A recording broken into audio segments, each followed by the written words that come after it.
They look like the very picture of happiness, don't they? I guess if we had kids, we might have had a family like that too. Daniel says, flashing a warm smile. His grin is soft, as though he's looking at something dearly beloved. At first glance, anyone might think Daniel, with that expression, is a gentle soul. But the reality is quite different. A small boy, surrounded by kind-looking parents, frolicking with joy. It's a shame for the kid, but I'm about to shatter their happiness.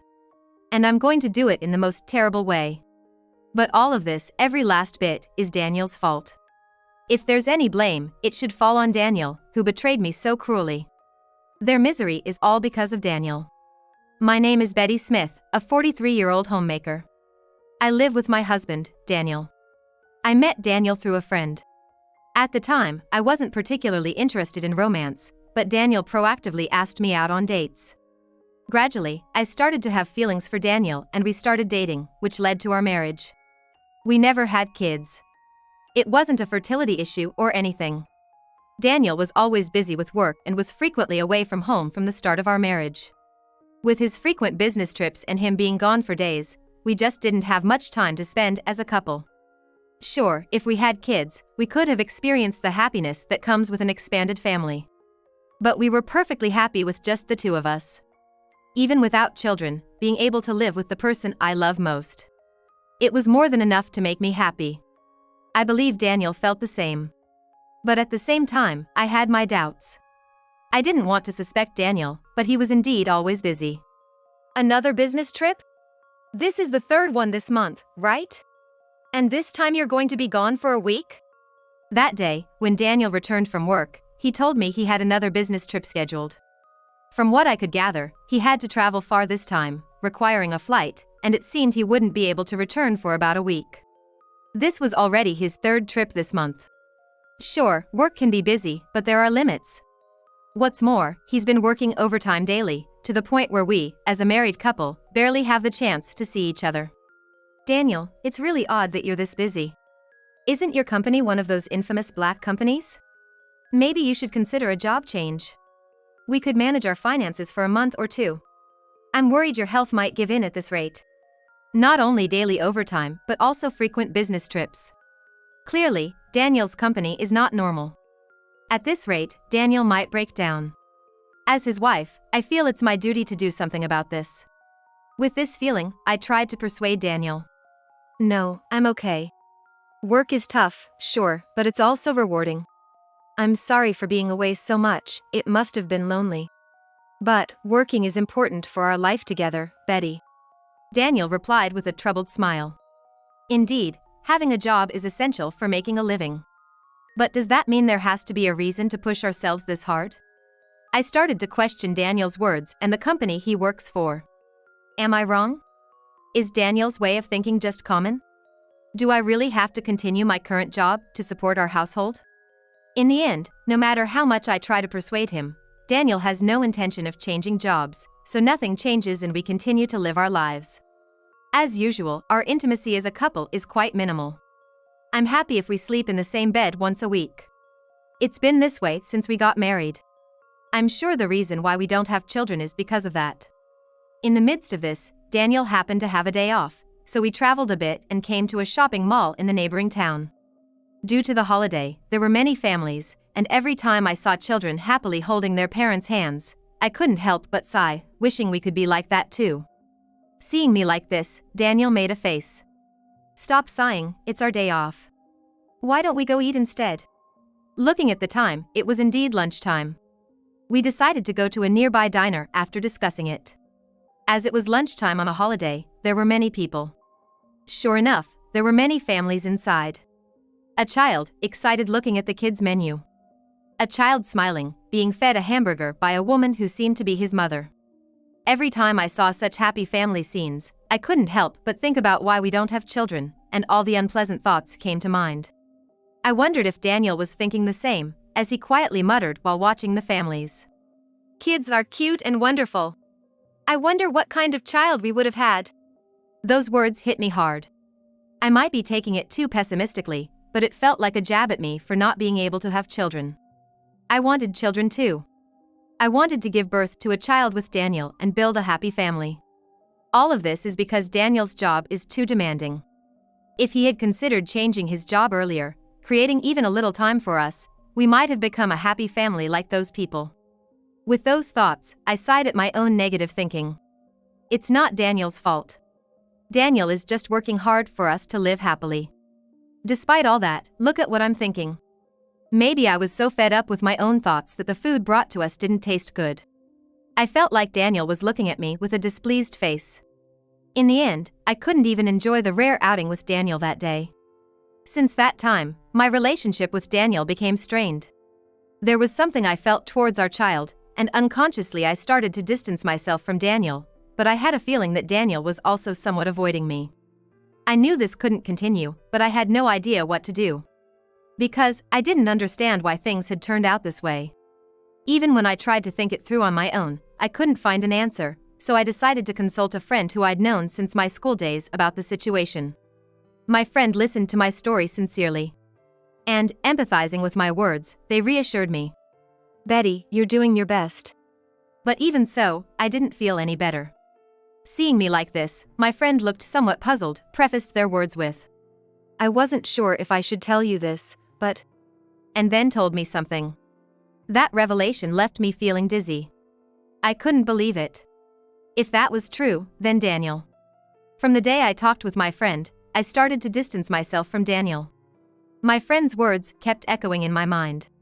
A few days later, during the day, I was walking through the residential neighborhood with Daniel. Suddenly, I said, "I want to go for a walk."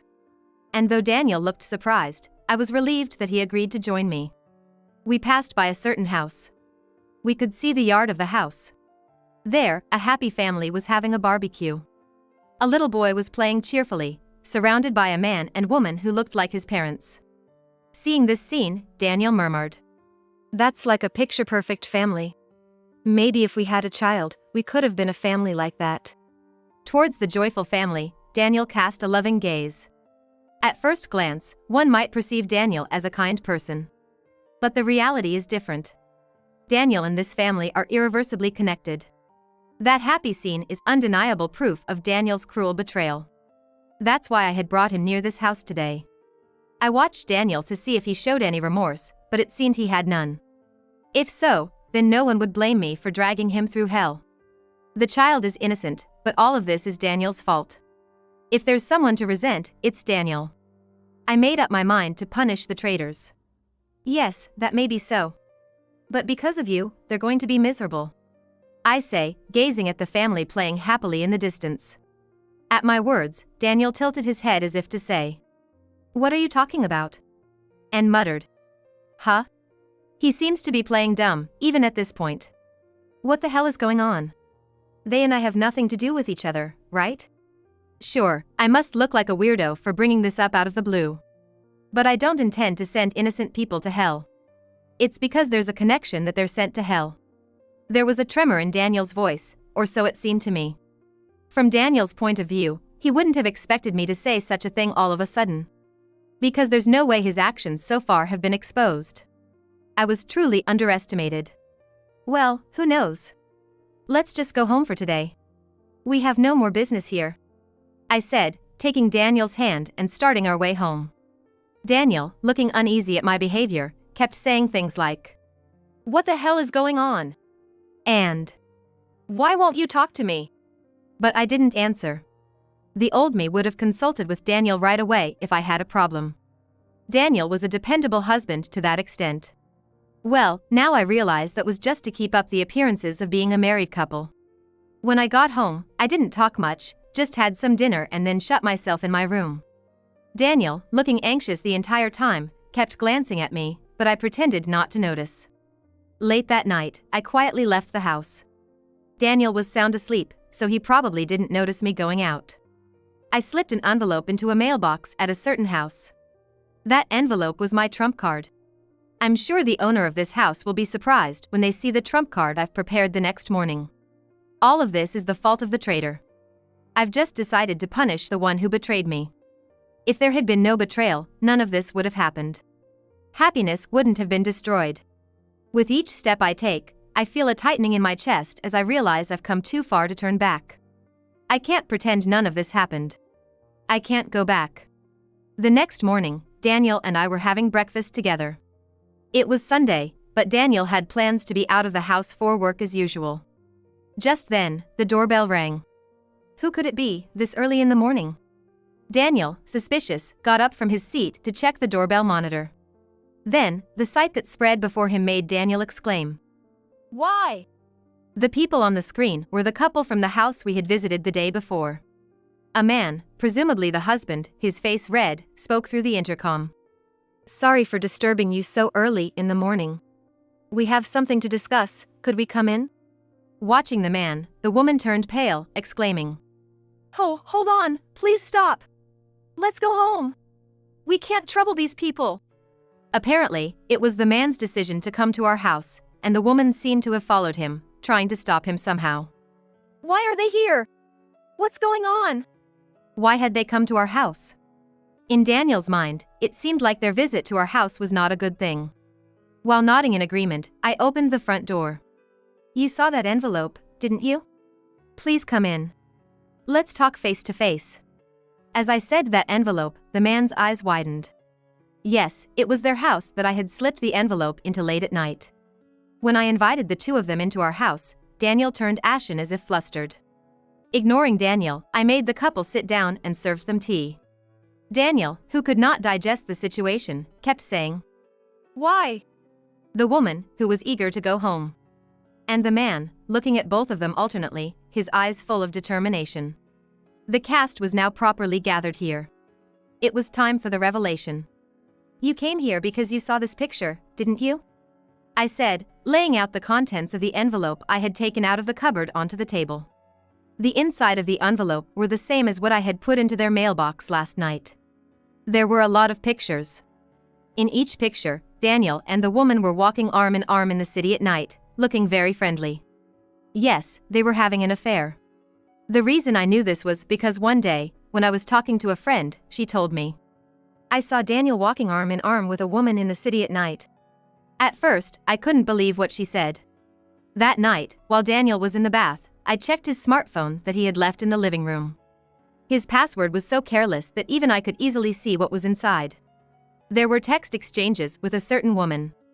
It seems that the two of them have known each other since their student days and apparently were close even before I started dating him. They seem to have drifted apart upon starting their careers, but they happened to reunite at a class reunion and apparently started dating from there. In other words, while he was in a relationship and even married to me, he was fooling around with another woman. This is unforgivable. With this thought, I hired a private investigator to track their movements. Then, the evidence started piling up. Moreover, she had a child. By calculating backwards from the time the child was born, it was discovered that the likely conception period coincided with a week-long trip the two had taken. All this while, I had believed Daniel's absences were due to his busy work schedule. But that was a lie. It seemed he was simply spending time with her, coming home late and frequently going on business trips. She, like Daniel, probably used the excuse of being busy with work to spend time with him, all to avoid arousing suspicion from her husband. This means, the child Daniel once looked upon so affectionately was his and her child. When I explained all this in my own words, the man's face turned beet red and he grabbed the woman by the collar. It's not like that. Everything she's saying is a lie. That child is yours, there's no doubt. The woman shouted out in desperation. But the presence of the photographs made it clear, at least the infidelity was a fact. The man's anger did not easily dissipate. I'm divorcing you. Be prepared. The man declared loudly. The woman was sobbing, pleading. Wait. And. It's not like that. And I let out a sigh, wondering what she thought was wrong. As I watched their dispute, I casually glanced at Daniel and noticed him breaking out in cold sweat, perhaps feeling apprehensive about the upcoming events. Of course, it wasn't just her who was at fault for the affair. Daniel too needed to face his consequences. It seemed the man was somewhat satisfied with demanding a divorce. His face still held the traces of anger, but he said nothing more and took his seat. It was as if he was passing the baton to me. Of course, Daniel, you will face appropriate consequences too, okay? Your actions are a clear act of betrayal. And you've been fooling me for years. I said, smiling slyly. When I first discovered Daniel's betrayal, I struggled to accept the reality and prayed again and again that it was just a dream, but once things started to progress, I didn't feel that way anymore, and all I could think about was sending Daniel straight to hell. My words made Daniel's face turn pale and he fell to his knees. Please, forgive me. I admit that I was involved with her, but it's you that I truly love. That's why even when she had a child, I didn't divorce you, and I wanted us to stay together as a couple. I would have been fine just being with you, even if we didn't have a child. Suddenly, Daniel started saying things that were all too convenient. At that, Daniel's words made a woman's face turn beet red as she lunged at him, exclaiming, What's that supposed to mean? Ignoring her, Daniel continued. It was all just a fling with her. I was just under a spell. The only one I truly love is you, Betty. I don't care about the kid or her. As long as I'm with you, that's all that matters. Normally, being told by your loved one that you're all they need would be something to rejoice about. But I couldn't believe Daniel's words anymore. After all, there was a time when Daniel undoubtedly looked at that boy with love. Because he clearly felt affection for that child. You say you don't care about the kid, but that's a lie. You've been talking about having children for a while now. You've always wanted a child, haven't you? You wouldn't make a face like that if you didn't want a child. You wouldn't say something like, we're a picture-perfect family. For Daniel, having a child might symbolize happiness. But there's no child between us. Because Daniel has been prioritizing his time with his mistress over me for a long time. I really don't care about the kid. I don't care about her either. All I need is you. Please, believe me. No matter what I say, Daniel keeps desperately denying it. He really doesn't want to divorce. If we divorce, it will leave a mark on his record, and if his parents-in-law find out, they'll definitely be furious. They hate dishonesty, so if this comes out, they'll surely give Daniel a good talking to. They might even disown him. It's impossible, I can't believe you. Who's been betraying me for years, having an affair behind my back? Who's been disregarding my trust, my feelings? And yet, you didn't want to have a child with me, but you had a child with your mistress without a second thought. There's no way I could believe you after all that. Let's divorce. I can't continue as a married couple with you anymore. I told him clearly. At my words, Daniel looked desperate. If it had been the old me, it would have taken a lot of courage to even mention the word divorce. Because I loved Daniel that much. Despite knowing that, Daniel cruelly betrayed me. That crime shouldn't be forgiven so easily. On top of that, Daniel is trying to neglect even the child who undoubtedly carries his blood. If Daniel hadn't acted so irresponsibly, none of this would have happened. But to even abandon his child to protect himself is unthinkable. Daniel has to take the minimum responsibility as an adult. That's why I can't forgive Daniel here. Rather, I need to punish him and make him face his sins. And make sure he never disregards people's feelings again. The woman he cheated with, her face red with anger, was sobbing uncontrollably. Daniel, shaking off the woman's arm, threw himself at my feet in desperation. Desperately trying to hold on to me, he clung to my feet. Sighing heavily at the sight, I saw Daniel's shoulders shake. But even seeing him like that, I didn't feel the slightest inclination to forgive Daniel. Afterwards, we decided to divorce. Daniel was very reluctant, and we even had to go through divorce mediation. We had plenty of evidence of the affair, so the divorce was granted on the grounds of Daniel's responsibility. Then, I demanded property division from Daniel. Of course, Daniel's parents-in-law heard about the situation, and they were furious. They wouldn't even let him cross their threshold. He's now working day and night to pay for child support. The woman he cheated with was also served with divorce papers and apparently returned to her parents' house with her child. According to her husband, her parents are furious and she's going to be working like a horse with no time for leisure while they're around. Thus, we were able to properly punish Daniel for his terrible betrayal. To be frank, there were plenty of things that stressed me out, and I felt quite worn out. Nonetheless, I felt a sense of relief having been able to administer divine retribution for the betrayal that persisted for so many years. Since then, I've moved and have been living peacefully in a new place. I still meet up often with the friend who helped me during that time, enough to chat about how tough it was back then.